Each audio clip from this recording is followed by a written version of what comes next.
Conexão Mota. Vivemos em um mundo complexo e em constante mudança. No Conexão Mota, eu recebo convidados especiais para falar de temas que afetam sua vida e seu futuro, sempre em linguagem clara e buscando a verdade. O ativismo judicial tem sido tema frequente nos últimos tempos.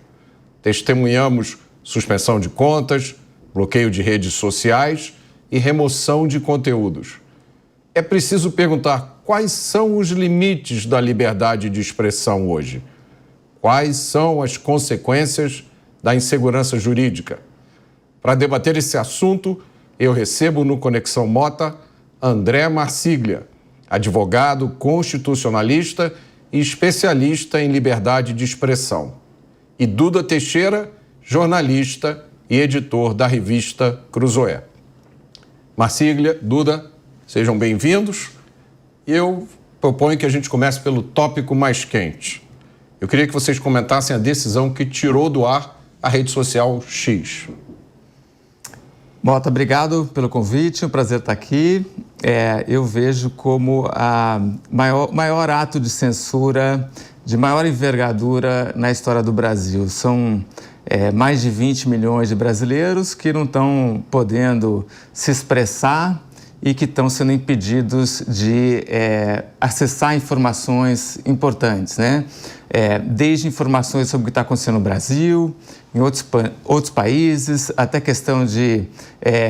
Tem um amigo meu que é fã do Flamengo, ele falou assim, Duda, a melhor maneira de eu ter informações do Flamengo era pelo X, né? Então você tem um avanço absurdo que impede as pessoas de exercerem esses direitos e aguardando se isso vai ter se será possível retomar esses direitos, né? Muita gente continua no X, acho que é uma maneira de você exercitar o direito, é uma maneira de proteger esse seu direito. Outras tiveram que aceitar resignadamente ou reclamando muito de não poder mais usar a plataforma. Mas eu acho que não teve na nossa história um ato de censura tão grande como esse. André? A decisão não apenas ela é equivocada juridicamente, como ela é desproporcional. A desproporcionalidade é uma das características da censura, né? Toda censura é sempre razoável e desproporcional. Então, vamos fazer aqui uma analogia em relação a esse caso X. Não havia cumprimento de determinadas ordens, não havia um representante, enfim, são questões administrativas ou judiciais, ok.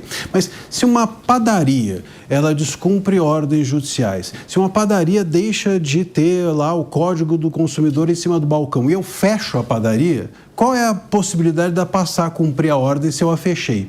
Então, é óbvio que a desproporcionalidade dessa decisão faz você jogar aquela história, joga a banheira e o bebê junto fora. Isso atinge a liberdade de expressão, é irrazoável e não pode, sem dúvida alguma, ser concebido como um ato de prudência. Os tribunais precisam reagir com cautela, sobretudo os superiores. Eles precisam ter prudência, por isso que chama-se jurisprudência, aquilo que eles fazem, ou o resumo daquilo que eles fazem. O que me parece, Mota, é que de alguma maneira a liberdade de expressão no país passou a ser compreendida como um elemento moral. Então, se a liberdade de expressão ela defende alguns valores, que são os valores que as nossas autoridades dizem que nós devemos defender, então ela pode ser exercida. Se não, ela não pode ser exercida. A liberdade é criminalizada ou ela se torna um ilícito. E as redes sociais passaram, entendo eu, a ser enxergadas como um mal, né? Elas, do ponto de vista moral, as nossas autoridades entenderam que ali era tóxico, agressivo, etc. Então, elas, entre fechá-las e não fechá-las, fechá-las é entendido pelas autoridades como um ato que higieniza o debate. O debate não precisa ser higienizado. O debate ele vive justamente do confronto e da possibilidade de visões múltiplas. Não é assim que a liberdade pode ser exercida num país democrático. André, no seu livro, Censura por Toda Parte, né, um livro excelente, você levanta um ponto muito instigante, que é a possibilidade de existência da censura dentro de uma democracia. Tá? A gente ouve muitas pessoas dizendo, olha, está acontecendo censura, então estamos em uma ditadura. E, por outro lado, tem gente que diz, não é censura, porque nós estamos numa democracia.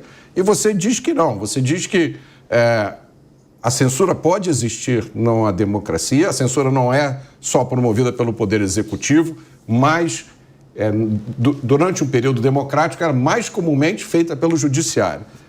Eu queria que você comentasse isso, você e o Duda. Veja, a censura, ela é uma anomalia, vamos dizer assim, do exercício do poder em relação à liberdade de expressão. É como, enfim, vamos pensar assim, é como se fosse um câncer do exercício do poder em relação à liberdade de expressão. É uma célula desviante, anômala, que se perde. Isso acontece muito nas ditaduras, mas não apenas nas ditaduras. Nós temos democracias que também exercem a censura, que também se valem da censura. A censura não sempre também é do executivo, não sempre é do judiciário. A censura, às vezes, é da própria sociedade. A gente tem, por exemplo, casos de cancelamento. Quem exerce a censura nesse caso é a própria sociedade. A gente tem o que a gente fala do wokeismo, em que a sensibilidade do outro limita a tua liberdade de expressão, o outro se sentir agredido deve limitar a tua fala. Então, a censura pode ser exercida em diversos núcleos de poder, sempre núcleos de poder. E esse poder, ele também é exercido nas democracias. Claro que a censura perverte a democracia, mas não nasce apenas nas ditaduras. Essa questão de que a censura acontece também nas democracias, enfim, no Brasil a gente já tem tido, o Marcília falou do cancelamento, mas a gente já tem há muitos anos essa censura togada, né, que é a censura que vem do judiciário e que acontecia mais na primeira instância. Agora, desde 2019, o Marcília acompanhou isso de perto, defendendo a Cruzoé no STF, né, na primeira instância. Então, acontece mesmo. É uma censura que vem do judiciário e que tem muitos paralelos, muitas semelhanças até com a ditadura de outros tempos, da ditadura militar, né? No meu livro que eu publiquei, que é o STF, Como Chegamos Até Aqui, eu faço até uma comparação entre o que foi o texto do AI-5 e uma decisão do Alexandre de Moraes contra o monarca. E você vê que basicamente é a mesma argumentação, né? Existe uma situação constitucional, nós demos alguns direitos para as pessoas, como os direitos de liberdade de expressão, como se isso fosse uma concessão. Mas veja só, algumas pessoas abusam desse direito, então essas pessoas são terroristas, são instigadores, são criminosos, podem ganhar vários conceitos. Subversivos. Então, subversivos, né? Então, precisamos tirar esse direito que a gente deu, né, como se realmente fosse um presente que você tira. E aí você lê o AI-5 e lê a decisão do monarca, né, tem até aquele trechinho que o Moraes fala, é preciso suspender as garantias individuais, né, excepcionalmente, e aí é a mesma, você vê que é a mesma retórica que está sendo usada ali. Exceção. Pelo menos nos últimos anos, parece que o conteúdo que é censurado é sempre um conteúdo que a gente pode dizer de direita. São políticos de direita, influenciadores de direita, que mais têm as suas contas suspensas, bloqueadas e não podem expressar a sua opinião. Então, pelo menos para mim, parece que há uma orientação política muito clara nessas decisões de censura. Mas nem todos os magistrados que tomam essas decisões são de esquerda. Minha interpretação está correta? O que está acontecendo, André? Olha, a gente tem hoje um establishment de esquerda no país, né? Então, de alguma maneira, você não precisa apenas que magistrados de esquerda tomem decisões contra a direita. Existe quase uma ideia que circula de que pessoas de direita são extremistas ou pessoas de direita combatem um mau combate. É aquilo que eu estava inicialmente comentando, classificando como uma liberdade de expressão moralista, né? Mas moralista a partir da autoridade. Então a autoridade olha para a liberdade de expressão, como o Duda estava dizendo, e diz assim, eu concedo a você essa liberdade se você cumprir estas premissas, se você defender a liberdade do jeito que eu, autoridade, acredito que deva ser o jeito certo. Isso é uma liberdade moral. E isso vai se espalhando pelo judiciário e pelo governo, e as pessoas passam a defender essas ideias, mesmo sem ideologicamente estarem afiliadas a essas ideias. Às vezes as pessoas coíbem ou censuram conteúdos de direita simplesmente porque acreditam que esse é o certo a ser feito. E esse é o problema. Existe um establishment de esquerda. Esse establishment foi construído pela esquerda, mas agora ele vai sendo experienciado por todos nós ou sofrido por todos nós, mesmo sem a pessoa necessariamente ter uma ideologia de esquerda. Aquilo se naturalizou. É isso que está sendo ou foi construído nos últimos anos no país. Acho que queria comentar só que nós tivemos várias declarações de ministros do STF falando que é preciso, então, conter a extrema-direita, porque a extrema-direita é uma ameaça à democracia, né? Mas a gente vive um baita de um paradoxo, né? Porque a gente tem 3 ditaduras na América Latina e as 3 são de extrema esquerda, né? E está todo mundo falando que é a extrema direita que é o problema, né? Então, acho que assim, tem uma desconexão aí da realidade tremenda. E até se você for olhar o que é publicado de estudo científico no Brasil e na América Latina, não só, não, isso é um fenômeno regional, né? Você só vê estudos sobre extrema-direita como ameaça à democracia. Praticamente ninguém fala da extrema-esquerda, que é as 3 ditaduras que a gente tem na região. Mota, se você me permite, claro. Esse ponto é muito importante porque é isso, é um ecossistema. O que eu estou chamando de establishment, acho que o Duda, mostrando exemplos práticos, objetivos, me traz a possibilidade de que a gente chame isso de um ecossistema. A gente tem um ecossistema de esquerda. Então, quando um juiz, por exemplo, dá uma decisão e se pauta num estudo, numa pesquisa de uma universidade, bom, aquilo não necessariamente é ideologicamente de esquerda, mas se você se aprofundar, você vai ver que sim. Você vai ver que aquela universidade tem um financiamento, por exemplo, de esquerda. Se a gente vê, por exemplo, na questão de segurança pública, é um debate totalmente dominado por essas ONGs que produzem os estudos. Exatamente. Essas ONGs, essas universidades, a formação de pessoas mesmo, de alunos dentro dessas universidades. Então, isso, quando o juiz vai tomar a decisão, ele é resultado de uma cultura que é toda construída em torno do pensamento de que a esquerda é um bom pensamento e de que a direita é um mau pensamento. E aí vem associado a isso, acho que também a questão que é um conceito que me provoca assim, sempre me convoca, nunca deixa de me provocar espanto, que é da desinformação, né? Determinado tipo de discurso, de pensamento, hoje é classificado como desinformação. Então, esse conceito de desinformação se tornou, parece, o pretexto principal para a maioria dessas intervenções. Não, o que você está dizendo você não pode ser proibido, não pode ser, ter o direito de espalhar desinformação. É muito difícil você dizer realmente o que é uma desinformação num exato momento do tempo, né? Depois aquilo pode virar, você pode constatar que é uma verdade. Agora, eu acho que a melhor maneira...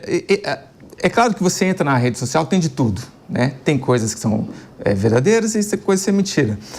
Como é que você pode lidar com isso? Uma das maneiras é você ensinar as pessoas a lidar com isso, né? Então, isso já acontece nas escolas do Brasil, né? Eles têm aula de como interpretar as coisas que eles veem nas redes sociais. E a outra coisa é expor as pessoas, né? Você aprende vendo e conversando com os outros, né? Se você tira esse espaço, aí que as pessoas vão ficar completamente fragilizadas, não vão ter um escudo protetivo para lidar com informações mentirosas ou falsas. Aí tem, por exemplo, o X tem aquela nota da comunidade, né, que permite que as pessoas digam isso aqui não é verdade. Agora, André, me ajuda aí. Quem tem o poder, quem é o hábito para dizer se uma coisa é verdade ou não? Pois é.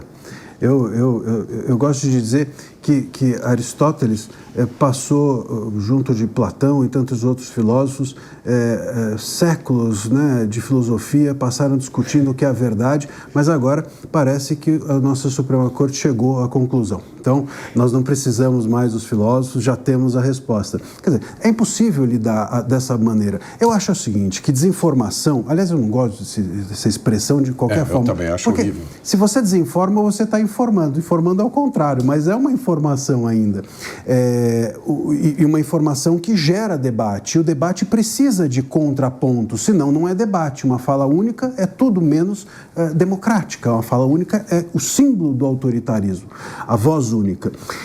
Agora, o ponto é o seguinte, desinformação, e vamos colocar outras coisas nesse balaio, desinformação, discurso de ódio, fake news, e vamos colocar mais coisa, lugar de fala, pronome de não sei o que lá, tudo isso é muito interessante se estiver no terreno da sociologia, da ciência política, do discurso, do debate público. Maravilha. Agora, o problema é o seguinte, isso foi para dentro do direito. E aí, quando isso vai para dentro do direito, está errado por diversas razões. A principal é, nada disso está na legislação. Nada disso. Então, se um juiz toma uma decisão dizendo que um conteúdo é ilícito porque é desinformativo, porque é fake news, porque é discurso de ódio, etc., etc., ele está tirando da sua própria cabeça esse conceito. Porque não tem nenhuma regra geral e coletiva da nossa nação que diga o que é esse conceito. Aliás, fake news é um bom exemplo. Nós temos 12 projetos de lei hoje no Brasil. Nenhum deles conceitua o que é fake news. Então, você entrega uma carta em branco ou um cheque em branco à subjetividade de um juiz para te condenar com base naquilo que ele acha que poderia ser. Quando você vai para o terreno do direito, é necessário que você tenha conceitos objetivos, claros e precisos para condenar alguém. Porque se há alguma dúvida em relação ao discurso, a dúvida deve fazer prevalecer o discurso e não a censura. Duda, no seu livro você cita uma decisão da Suprema Corte Americana, no caso Marbury, de 1803, que tem a ver com a nomeação de um juiz para a Suprema Corte, né? E você explica que quando a Suprema Corte Americana decidiu nesse caso, ela, ao mesmo tempo, definiu o papel dela, que é de ser guardiã da Constituição. E no seu livro você diz, se uma política ou lei não atingir os objetivos pretendidos, isso não é problema dos ministros da Suprema Corte, e sim dos políticos, né? Ou seja, se existe inação de algum poder em relação a um tema específico, né, um poder deixa de fazer ou resolve não fazer, isso não autoriza um outro poder a vir preencher esse papel. Sim. Eu queria que você comentasse. O que acontece, quer dizer, a gente tem representantes eleitos que são políticos e que assumem posições no executivo para executar políticas públicas, né? Quando essa política não dá certo, não tem sucesso, é um fracasso, você tem uma chance de, dali a 4 anos, você ter uma nova eleição e aquele sujeito, se nada deu certo, ele perde, né? Ele não é reeleito, ou ele pode até cair antes disso. O que é o problema que está acontecendo no Brasil? A gente está vendo cada vez mais os ministros do STF saírem ali da esfera do judiciário e começarem eles mesmos a executar políticas públicas, né? Tivemos o caso recente do Flávio Dino, que é impressionante. O Flávio Dino era ministro da Justiça, hoje é ministro do STF, estava um dia na casa dele lendo o jornal, aquela fumaça toda em volta, ele falou assim, não, é preciso fazer alguma coisa. Ele vai lá, pega uma DPF que já estava resolvida, pega o microfone e fala, olha, vamos mandar brigadistas lá para apagar os incêndios, né, no mato, vamos mandar bombeiro para não sei onde, e vamos estourar, e sem problema de gasto, hein, gente? Vamos estourar a meta fiscal, né? Então, o Flávio Dino, ele virou o ministro do Meio Ambiente, tratorou totalmente a Marina Silva, virou ministro da Fazenda, tratorou o Fernando Haddad e está ele tomando decisões de política pública. Agora eu pergunto, se o fogo... Bom, choveu, né? Mas eu não sei se isso vai controlar ou não os incêndios no Brasil daqui para frente. Quem vai responder por isso? É o Flávio Dino, porque é ele que está executando política pública, né? Então, assim, os resultados, no final... Quem vai responder pelo estouro da meta fiscal? Pois é o ministro do STF, é um absurdo que a gente está vivendo. E estão falando agora que o juros vai subir, né? Porque é claro, quando você estoura a meta fiscal, depois o governo tem que emitir dívida, vai ter que pagar mais caro e aí vai subir os juros.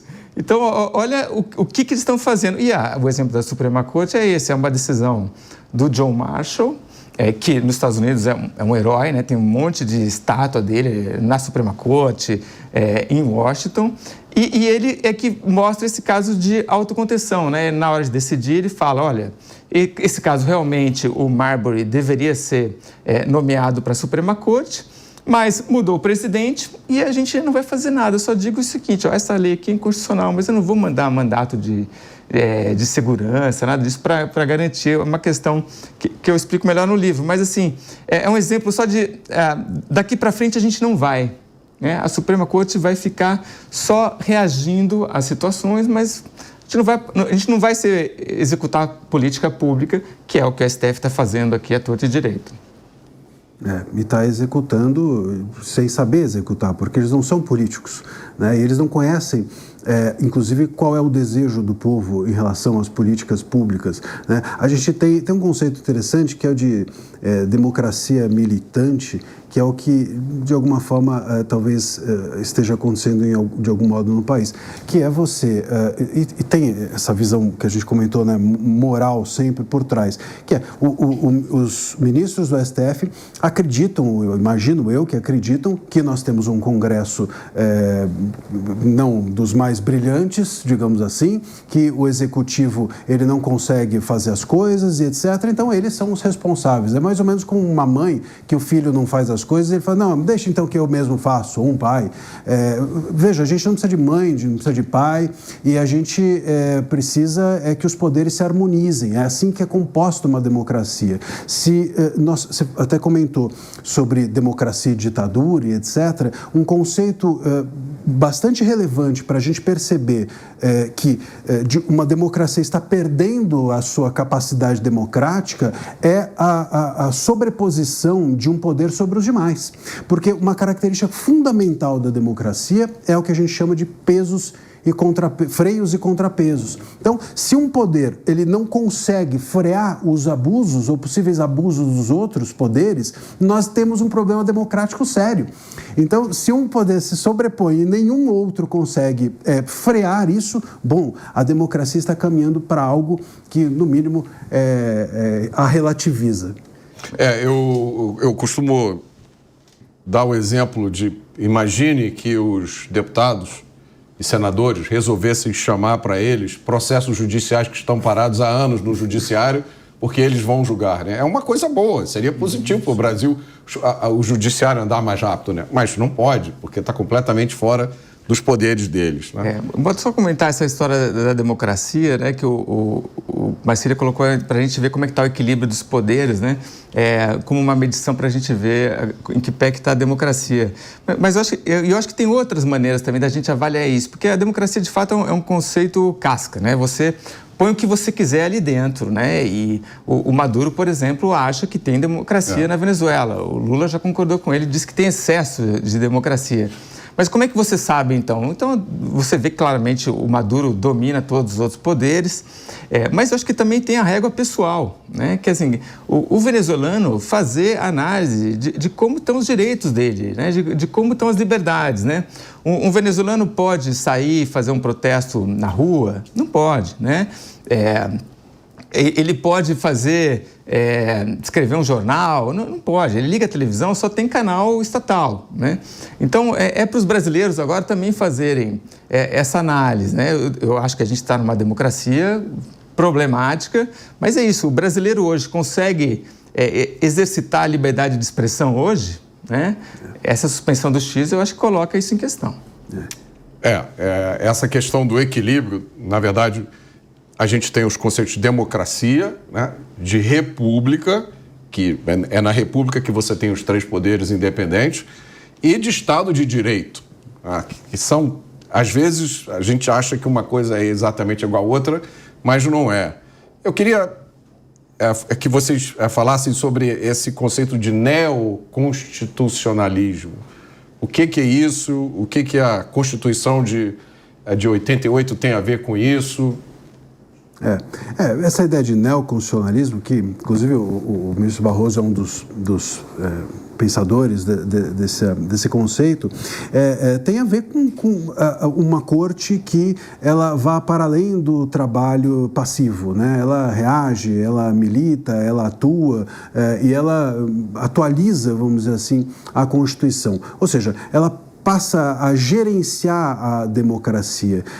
E esse me parece ser um imenso perigo, sobretudo se você tem os demais poderes enfraquecidos pelo próprio judiciário. Quer dizer, hoje nós temos, a gente precisa dizer isso, um Congresso enfraquecido muito pelo receio até mesmo dessa competência total que o STF passou a ter. Então hoje o STF, dentro dos inquéritos sigilosos, ele pode julgar tudo e todos. Ninguém sabe, inclusive, esse caso da Cruzoé, que o Duda menciona e que eu também trago no livro. Eu fui o primeiro advogado a atuar nos inquéritos das fake news e justamente no caso Cruzoé, e ali a gente recebia decisões, por exemplo, e ficava chocado a cada minuto, não sabia. Até hoje a Cruzoé está nos inquéritos. Até hoje os jornalistas envolvidos estão nos inquéritos. A Cruzoé depois descobriu, a gente sem querer descobriu, que ela estava sendo investigada por conta de comentários dos leitores. Como se os jornalistas estivessem instigando os seus leitores a falarem mal dos ministros. Havia uma investigação formal dentro dos inquéritos disso. Então, como é que você, sendo um parlamentar, vai se sentir confortável de confrontar o judiciário nessa situação? Então, você tem um Congresso enfraquecido e, óbvio que, nesse caso, um judiciário militante é muito ruim. Se os poderes estivessem ambos fortalecidos, isso valesse para todo mundo, mas não. Quer dizer, o judiciário posso militar, o judiciário posso me arrogar a fazer mais do que a Constituição me diz, diante de um conceito de neoconstitucionalismo ou qualquer outro, mas os demais poderes não. Eles estão enfraquecidos, submetidos e não podem confrontar-se comigo, senão eu, inclusive, posso julgá-los. Então, fica totalmente desproporcional. Esse é o problema. O problema não é o que o judiciário faz. Quer dizer, mas não só. O problema é o que os outros não podem fazer para reagir a esse poder total que, de alguma forma, nos últimos 6 anos, a partir de 2019, nos inquéritos, o judiciário, sobretudo o protagonismo do STF, passou a ter. Esse nosso modelo de república, especialmente o modelo da Suprema Corte, eu acho que foi copiado grande parte dos Estados Unidos, né? Sim. E os pais fundadores dos Estados Unidos, Thomas Jefferson e Alexander Hamilton, tinham uma grande preocupação, entre outros, tinham uma grande preocupação com isso, com um dos poderes se agigantando sobre os outros. Inclusive, tem um artigo federalista, acho que no número 78, que o Alexander Hamilton fala exatamente sobre isso. O judiciário nunca vai ameaçar a liberdade, a não ser que o judiciário se junte com outro poder. Existe algum... O que vocês podem dizer sobre... existe algum outro país onde a Suprema Corte tenha assumido o papel de tutora, né? Acho que a gente pode dizer assim, tutora da nação e... Eu acho que, como a gente vê aqui no Brasil, não consigo lembrar, assim, né? E eu falei em várias entrevistas que eu fiz com advogados constitucionalistas, perguntei, fiz essas comparações com outras Suprema Cortes. Uma outra coisa interessante que eles me colocaram é que essa ministocracia que a gente tem aqui, essas decisões monocráticas em que só um dos ministros vai lá e toma uma decisão, o Moraes vai lá e derruba um monte de contas do X que tinha, sei lá, 26 seguidores, né? Mas, assim, que isso é uma jabuticaba brasileira, né? Então, nos outros países... os juízes, os ministros, né, os juízes, no fim são juízes, né, eles entendem que uma decisão do plenário é uma decisão de maior credibilidade, né? Então, eles evitam tomar essas decisões individuais porque eles querem fazer uma coisa que seja duradoura, né, que tenha mais embasamento. E no Brasil não, né? Essa coisa de que cada hora vê uma coisa diferente individualmente, né? E depois vai ver o que vai lidar com isso. E o neoconstitucionalismo que você comentou, muitas vezes ignora completamente a Constituição, né? Você tem essas decisões que não citam a Constituição, não citam a legislação, muitas vezes citam outra decisão equivocada, né? Ou frases gerais, né? Então, assim, isso daí, quando a gente faz comparações com outras Suprema Cortes do mundo, não tem nada parecido com isso que a gente tem aqui. Pelo menos em países democráticos, né? Eu queria que você falasse sobre... me ajudasse aqui, André, porque eu não sou jurista, né? Então eu fico tentando entender. Por exemplo, a Suprema Corte Americana, até onde eu sei, ela se limita a julgar se atos e decisões e leis são constitucionais. Ela não julga ninguém, ela não abre inquérito, ela não conduz nenhuma investigação. Eu estou perdendo alguma coisa aqui? Não está perdendo, não. Ela julga teses, né? Claro, sempre você tem casos concretos por trás das teses, mas o que importa à Suprema Corte é a tese que se extrai do caso concreto. No Brasil parece ser o contrário, né? Então a gente tem uma tese e a tese se perde no caso concreto, né? A gente pessoaliza, fulaniza o caso que está sendo julgado pelo STF. E o STF se defende sempre dizendo assim, mas eu só estou cumprindo meu trabalho, né? Eu estou reagindo à provocação que alguém me fez, que algum partido me fez, que alguma pessoa fez o caso chegar aqui. Hoje o sistema do STF, sobretudo, eles têm possibilidade de escolher quais casos chegam lá, eles têm diversos crivos para os casos subirem, eles podem muito bem rejeitar essa discussão que é feita. Então, o que acontece no dia a dia do STF é que eles chamam mesmo para a própria corte a responsabilidade de atuar ativamente no debate público e político também, porque também tem o TSE que são ministros que, enfim, estão lá e cá. Então, a gente vê os ministros preocupados em interagir com a sociedade, vê os ministros preocupados em apontar para onde que o Brasil deve caminhar, inclusive dar opinião sobre tudo e todos, e sobre eleições e etc. Quer dizer, há uma visão dos ministros e nossa sobre os ministros de que eles fazem um papel para além do que a Constituição lhe permite. Isso é muito ruim, a meu ver. A gente precisa de uma corte constitucional, né? Porque as questões constitucionais mesmo não estão sendo avaliadas. As questões constitucionais, por exemplo, qual é o limite, qual é o critério para a liberdade de expressão no país? A gente não tem. Lá nos Estados Unidos, justamente porque as teses são mais relevantes do que as pessoas, a Suprema Corte guia com os seus precedentes e casos julgados, olha, a liberdade de expressão pode ir até aqui. Por exemplo, um critério que tem claro lá, e eu acho um bom critério, se o seu discurso gera uma ameaça concreta à existência ou à extinção de alguém ou de um grupo, isso... Que é o que você menciona no seu livro. Que é o que eu menciono. Um critério muito bom. É um critério ótimo, e esse é um critério que vem de lá. Aqui no Brasil, não tem critério nenhum, cada hora se julga de um jeito. Se você for buscar a jurisprudência sobre liberdade de expressão, parece que é da cabeça de cada juiz, e não é só do STF, porque também os juízes de primeira instância muitas vezes olham para o colega e falam assim, ele julga de um jeito, mas eu julgo de outro. Lá em cima eles julgam de uma forma, mas eu penso diferente. Eu pensava isso ontem, agora eu penso isso hoje. Ou dão decisões liminares sobre questões de liberdade de expressão à torta e direito, sem uma reflexão. Uma vez, Mota, eu até chego a contar esse caso no livro, uma juíza, diante de uma reportagem, mandaram retirar uma reportagem 24 horas do ar, e eu não tinha tempo para recorrer, fui falar com a juíza. E ela virou para mim e falou assim, doutor, qual é o problema de tirar do ar? Eu falei, excelência, a pergunta certa é qual o problema de ficar no ar? Porque ficar é a regra, tirar é a exceção. Se a senhora não conseguir responder qual o problema de ficar, fica. Na dúvida, permanece. Na dúvida, a liberdade de expressão. Mas na cabeça do juiz, na dúvida, exclui, censura, bane. E essa é uma lógica autoritária que passeia por todas as instâncias do judiciário.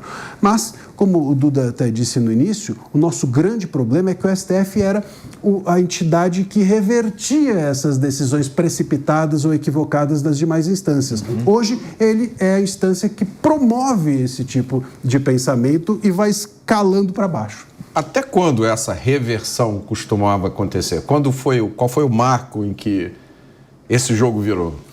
Para mim, o marco, claro, é abril 19, com a inauguração dos inquéritos das fake news, que, inclusive, como mencionado no início, já começa errado, porque o inquérito das fake news era um inquérito que não tinha fake news, porque a Cruzoé não tinha publicado uma fake news, né? Então, ali começa um protagonismo do STF de precipitação, de dar não mais a última palavra, como as Supremas Cortes fazem em todos os países democráticos, mas dar a primeira palavra sobre tudo. Hoje é comum a gente ver ministro, qualquer assunto que sai na mídia, até virou meme. Deram 24 horas para fulano se manifestar, o STF deu 5 dias para... Eles protagonizam todos os assuntos a partir de uma interação anômala, precipitada. É óbvio que o erro, você passa a ser suscetível ao erro, não necessariamente uma censura. O censor nem sempre é alguém que está dotado de uma intenção malévola. Eu concordo com você, e eu achei isso um ponto muito importante do seu livro, porque isso articulou uma coisa que eu pensava, mas eu não tinha ainda articulado, né? Que muita gente acha que está agindo corretamente e nunca foi exposto a explicação, né, do malefício que você faz em calar as pessoas indiscriminadamente, né? É isso. A maior parte das vezes, se o censor não faz aquilo por uma intenção maliciosa ou política, ele é um convicto. Ele acredita que ele está fazendo o melhor, né? E quanto mais convicto, mais propenso ao erro. Em geral é assim, não só com os juízes, mas com todos nós. Tem uma frase muito boa do Hayek que diz que é necessário dar-se conta que grande parte dos agentes mais prejudiciais desse mundo não costumam ser homens maus, mas sim idealistas magnânimos. Agora, Duda, eu queria, voltando, esse é um ponto muito importante, tentar descobrir onde as coisas começaram a sair dos trilhos, né? E o seu livro também traz alguns pontos inesperados, pelo menos para mim. Você aponta a prisão do senador Delcídio Amaral, que era líder do PT no Senado, né, em novembro de 2015, como um marco nesse processo de violação da imunidade parlamentar. Né? Depois você cita também o afastamento de Eduardo Cunha em 2016, e você cita um outro caso, né, em que houve resistência, vamos chamar assim, do Renan Calheiros, também em 2016, em que ordenaram que ele saísse, ele disse que não saía, a mesa do Senado disse que não cumpriria a ordem e a ordem foi revertida. Queria que você falasse. Então, o caso do Delcídio mostra esse avanço, quando começa mais o avanço do STF no Congresso, né? Que é realmente ignorando completamente a imunidade parlamentar. Um parlamentar só pode ser preso em caso de crime, flagrante de crime inafiançável, e você começa a ter justificativas nessas ordens de prisão, que é do tipo, mas o cara é do crime organizado, né? Ou ele publicou uma coisa na internet que continua no ar, então por isso a gente pode prender ele, porque o crime continua acontecendo, então tem um flagrante, né? Flagrante permanente. Então, esse é um avanço que acontece, e teve o avanço também, que foi esse avanço que eu entendo que é um avanço contra a sociedade, que é esse que vocês comentaram agora, na Cruzoé, né, que é 2019. Então, se a gente pegar, dependendo do critério que você usa, você vai colocar em algum momento diferente esse avanço do STF nas outras esferas, né? André, onde é que você acha que... Qual é o marco em que as coisas começaram a sair do trilho? Esse caso, claro, quando eu estou aqui muito mais pensando na liberdade de expressão, né, colocando esse marco em 2019, mas a gente precisa talvez lembrar de um ponto anterior a 2019. 2019 a gente tem já o resultado, que é o início dos inquéritos, que aliás é bom até pontuar que o inquérito, na verdade, ele nem começa com a Cruzoé, né? Ele começa um mês antes com a publicação de um artigo de um procurador da Lava Jato criticando, na verdade, ele criticava o STF porque as investigações da Lava Jato estariam sendo destinadas para a Justiça Eleitoral, né? Se não me engano, era isso, e ele criticava porque a Justiça Eleitoral seria mais branda. Imagina só como os tempos mudam. E ali abre-se. Um mês depois vem, então, a censura à Cruzoé. Então, havia já um espírito da corte reativo, vamos dizer. E eu identifico muito isso, Mota, com o advento das redes sociais, ou até mesmo com o fato de, em 2018, as redes sociais terem sido relevantes para a política, né? Ali eu acho que todas as autoridades, não só do judiciário, mas todas elas olharam e falaram, epa, tem alguma coisa aqui nova, né?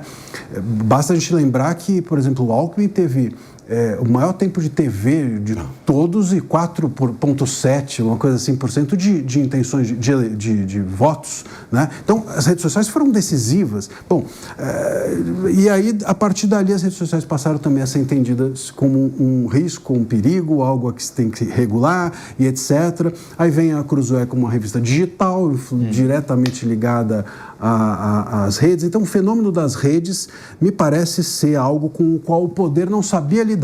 E a gente está vendo aqui que continua não sabendo. E a reação sempre quando as nossas autoridades não sabem lidar com o fenômeno é censura. Num país autoritário como o nosso, é censura. Então é mais ou menos assim. Como eu não sei jogar esse jogo, eu levo a bola embora. Ou eu crio as minhas regras. Então, esse fenômeno das redes eu acho relevante como um elemento dessa história toda, dessa modificação dessa história toda, em que o STF passou a ser protagonista da interação, ou da moderação do debate público e político. E é um fenômeno, essa tentativa de controlar as redes sociais é um fenômeno que está acontecendo no mundo inteiro, né? A gente vê no Reino Unido, por exemplo, aprovaram leis bastante duras para tratar de postagens online. Nos Estados Unidos também o Twitter Files, na primeira edição, revelou tentativas de várias agências americanas de ordenar que contas fossem silenciadas, o que para os Estados Unidos é um escândalo assim muito maior, né? Eu me lembro que eu estava lendo outro dia um livro que disse que o primeiro presidente dos Estados Unidos, George Washington, disse que qualquer historiador que tentasse relatar exatamente como foi a guerra pela independência americana ia ser acusado de escrever ficção, porque o troço era tão difícil de acreditar. Vocês acham que daqui a algum tempo no futuro, quando alguém escrever o que está acontecendo hoje, o que aconteceu nesses anos, também as pessoas vão achar que é ficção, que não poderia ter acontecido o que está acontecendo? Olha, eu próprio já acho que é ficção antes mesmo de que alguém escreva. Enquanto está vivendo. Enquanto estou vivendo. E a história, ela tem esse poder de resumir, né? É engraçado isso. Quando a gente fala, eu tenho visto muito isso, pessoas falam de censura. Olha, existe censura. Muitas pessoas reagem dizendo assim, não existe censura. O X é uma bolha, né? Não faz nenhum sentido. Até escrevi um artigo muito bom sobre isso. Um artigo sobre isso. Mas é uma bolha. Era também uma bolha o Pasquim na época da ditadura militar, não é? Não era o Brasil inteiro que estava lendo Pasquim. Então, assim, a gente precisa entender que a história, ela coa os fatos, né? E pode, então, e quando a gente lê no futuro, a gente olha para aquilo como, parece que está todo mundo em volta disso. Mas não, é sempre uma bolha. As bolhas vencedoras, vamos dizer assim, é que contam a história do passado. E aí depende, vamos ver se a gente tem um futuro promissor para poder contar direito essa história do nosso passado. Você falou do Pasquim agora, eu estou pensando aqui, qual era a circulação do Pasquim? Será que era mais de 1 milhão de exemplares? Né? Pois é. Eu tenho 1.200.000 seguidores no X, com os quais eu perdi contato. Pois é. Não, e outra, todos os veículos de comunicação são uma bolha.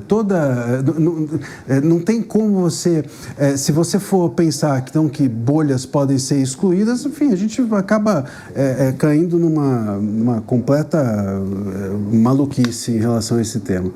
Mota, agora a gente conta hoje, então, a história da censura na ditadura militar brasileira, mostrando muito que essa censura acontecia com critérios completamente obtusos, né, variáveis. Falava-se ali de moral e dos bons costumes, também se falava de ameaças às instituições, né, várias justificativas diferentes. No fundo, toda vez que alguém ali sentia que o status quo estava ameaçado, ele ia lá e fazia censura. E a gente conta também da resistência que teve na sociedade, no Pasquim, vários jornais clandestinos, das pessoas, mesmo num ambiente de censura de ir lá e desafiar, né? Então, o que acontecia muito também, quando, por exemplo, um censor pedia para retirada de uma matéria, de uma reportagem, de um jornal impresso, eles tiravam e punham uma receita de bolo que era uma maneira de você evidenciar que a censura estava acontecendo naquele momento, né? Ou você deixava a página em branco. Isso deixava os censores e as autoridades revoltados, né? Falando, não é para mostrar que está tendo censura, né?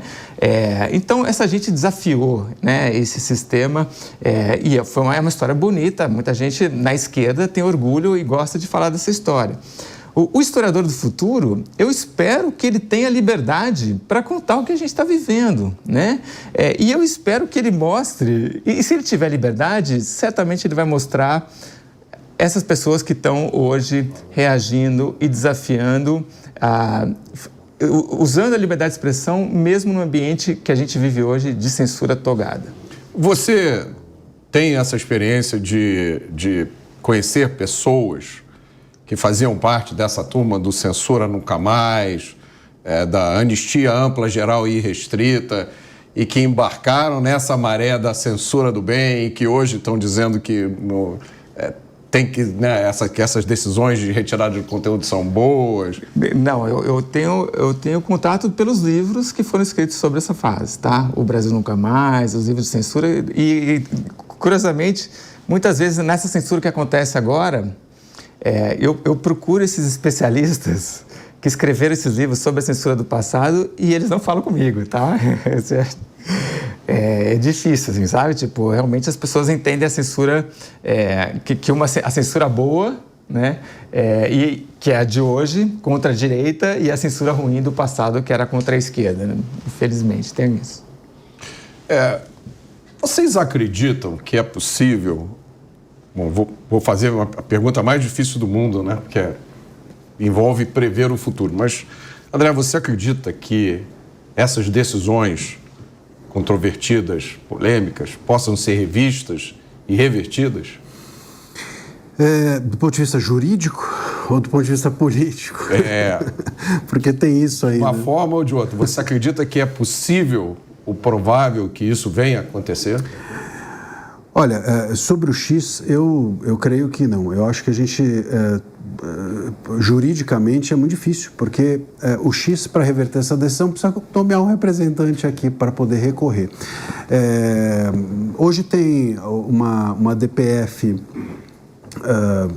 tramitando, tem uma DPF da OAB e a DPF do Partido Novo, que estão buscando reverter também essa suspensão do X. Inclusive, a DPF do Novo eu assino, junto aos advogados do partido, eu assino a DPF. E o que a gente conta ali, ou busca contar, é que existe uma relevância pública na rede social e é preciso que as pessoas percebam, entendam que você não pode, por uma questão administrativa, fazer que 22 milhões de pessoas, de usuários, deixem de ter circulando a sua liberdade de expressão. Então, é um trabalho de formiguinha. Mas por que essa decisão foi dada em liminar, depois ela foi examinada pela primeira turma, né? Que votou unanimemente para manter a suspensão? Por que haveria uma decisão diferente agora? Que elementos nos dariam esperança de que... Olha, esse elemento da relevância pública da rede social me parece significativo, até porque o próprio STF já assim entendeu. Em 2021, salvo engano, até o ex-presidente Bolsonaro andou bloqueando alguns jornalistas e o STF disse que ele não podia fazer isso. Porque a rede social tinha relevância pública maior, portanto, do que até as regras privadas da... bloqueando o que você diz da conta pessoal dele, ele estava bloqueando o que... Então estava deixando de fazer circular informações relevantes porque ele era o presidente da República. Bom, se ele não tem o direito de usar os mecanismos que os demais usuários têm, justamente porque a rede social tem uma relevância pública. Por ali circulam informações oficiais, circulam informações de autoridades, do governo, etc. Bom, então, por conta de uma questão administrativa de não ter um representante, eu vou e suspendo. Então, é contraditório. O próprio STF, nessas decisões, entendeu a relevância pública. Agora, parece que deixou de entender. Então, a gente precisa lembrá-los disso. E o economista Paulo Rabelo de Castro fez um estudo estimando em vários bilhões de reais o prejuízo causado pela suspensão do chip. Vários bilhões. O que, portanto, de alguma forma, eu creio que seja possível se reverterem essas decisões, é a gente mostrar que é necessário que o judiciário haja de forma coerente. Todos nós. Eu sempre digo que a liberdade de expressão, a defesa dela, só vale se for coerente, né? Então, se você é de direita, você tem que suportar a pior pessoa da esquerda falando para defender de verdade a liberdade de expressão e vice-versa. A de esquerda, a pessoa da direita. E as autoridades suportarem todos, né? E todas. Porque senão a gente realmente passa a fazer uma defesa de interesses e não de valores constitucionais. Então o caminho de qualquer reversão, seja política ou jurídica, é voltarmos para a casinha da técnica, é abrirmos mão de fazermos, as autoridades e todos os advogados, inclusive, que hoje estão, advogados que antes se diziam garantistas e agora estão quietos. Quer dizer, por quê? Bom, porque não interessa. Então a gente está defendendo o quê? Valores ou interesses? É necessário que todas essas pessoas, esses players, autoridades, advogados, jornalistas, compreendam que ou a gente faz uma defesa coerente dos valores da Constituição ou a gente vai se perder completamente. Eu estava outro dia num debate que estava um jornalista, um advogado, e o advogado me dizia assim, não tem nenhum problema você banir alguém do X, ou mesmo banir o X, porque você pode usar outra rede. E aí eu virei para ele e falei assim, tudo bem, então se a gente aqui fechar esse jornal, tudo bem, porque tem outro? Tudo bem você poder se manifestar de outra forma que não pelo veículo impresso, porque tem o digital? Quer dizer, aí não. Então, as pessoas, elas não fazem esse exercício de compreender complexamente, ou se aprofundar, ou entender o impacto cultural, econômico de decisões como essas. Parece que a gente sempre está resolvendo o problema do dia sem pensar nas consequências. Enquanto a gente fizer isso, a gente sempre vai estar na mão de alguém que está pensando de uma forma mais complexa e decidindo de outra maneira essas questões. Perfeito. E é por isso que é tão importante que as pessoas se informem, que as pessoas entendam o que está acontecendo. E eu vou aproveitar esses minutos finais para mostrar aqui de novo, né, o livro do Duda Teixeira, STF, como chegamos até aqui, do André Marcília, Censura por Toda Parte. Esses livros estão entre os 10 melhores livros que eu li nos últimos anos.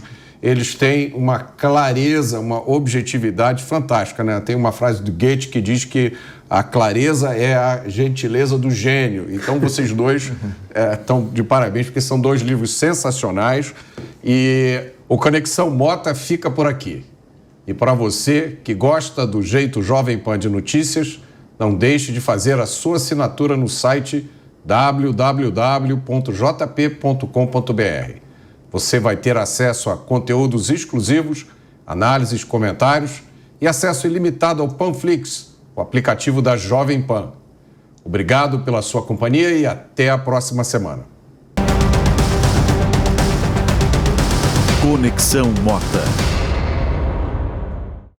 A opinião dos nossos comentaristas não reflete necessariamente a opinião do Grupo Jovem Pan de Comunicação. Realização Jovem Pan News.